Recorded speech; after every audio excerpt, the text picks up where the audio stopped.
I am here today with George Neumayr, and he's the author of The Political Pope, How Pope Francis is Delighting the Liberal Left and Abandoning Conservatives.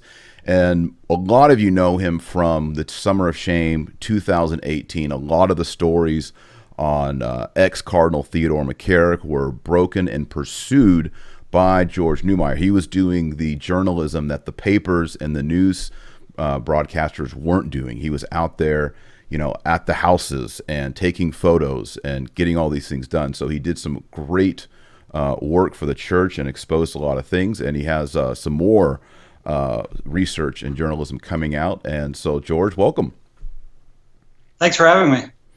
So, I don't know if we should begin with McCarrick or if we should do some of the more recent journalism you've been doing on Monsignor Rossi and the Basilica of the Immaculate Conception. Where do you want to start? Perhaps we should start with Rossi, since that's Sure. more immediate. Sure. So tell everyone who Monsignor Rossi is and then how he fits into this Washington, D.C. network. Okay, he's the rector at the Basilica of the Shrine of the Immaculate Conception in Washington, D.C., which is one of the most important churches in the United States. It's really it's a church that belongs to all of the archdioceses and dioceses of the Church in America, and so it's a church that should be of great concern to the bishops. And it's headed up by Monsignor Walter Rossi. His title is rector, and he has been in that position for many years. And he was appointed to that position by Theodore McCarrick. And before that, he was a protege of Monsignor Bransfield, Bishop Bransfield, Michael Bransfield, who has now been suspended from the priesthood for gay predatory behavior and financial crookery. So his Rossi's pedigree, is highly revealing. It shows that he's very closely connected to the gay mafia in the Washington, D.C. area. And we've seen in the last year or so that the epicenter of the crisis in the church, the abuse crisis in the church, which is really a gay pederasty crisis, that the epicenter is in Washington, D.C. And Theodore McCarrick is at the center of it. Bransfield's at the center of it. I would argue that Rossi is at the center of it. Wuerl is at the center of it.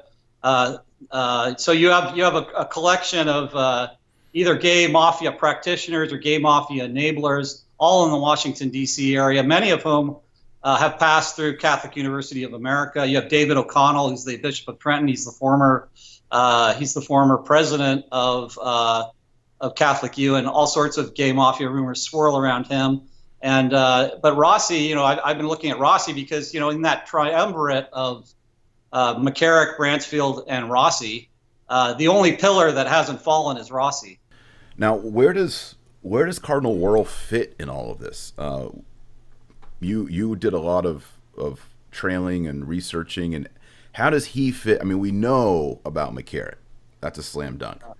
We have these allegations that seem to have some substantiating evidence and facts. Hasn't all been put out there yet regarding Rossi, but it seems to me that the missing link in all of this is Cardinal Wuerl and how he fits in with the succession turnover from McCarrick into what we currently have now in 2019. So explain that to us. Well, I think he served primarily as the kind of the enabler of McCarrick and Rossi and Bransfield and others. That he protected them. He knew.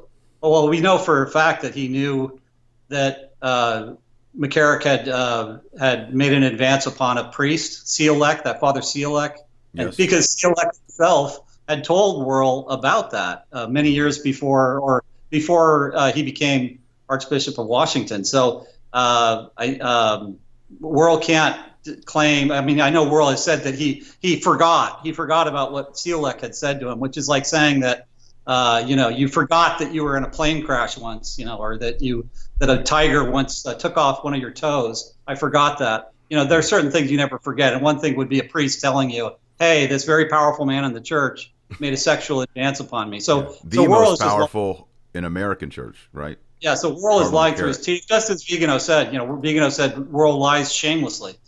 I think I see the Attorney General investigations as sort of like ticking time bombs. They're ticking right now. They're just ticking, and people can't hear the ticks. But when they go off, I think everybody's attention is going to go back to, Right. how do we reform the church in a real way, Yeah. and get rid of the bad guys. And another question that keeps popping up is, how did these bad guys get here? And that story's coming out. I've done research on that. You've done a lot on it. We've talked about it today. It was a cabal. It was a mafia. These things you don't accidentally become the Cardinal of D.C. You don't accidentally become the rector of the Shrine of the Immaculate Conception, right? These things are connected, right? And people are figuring that out.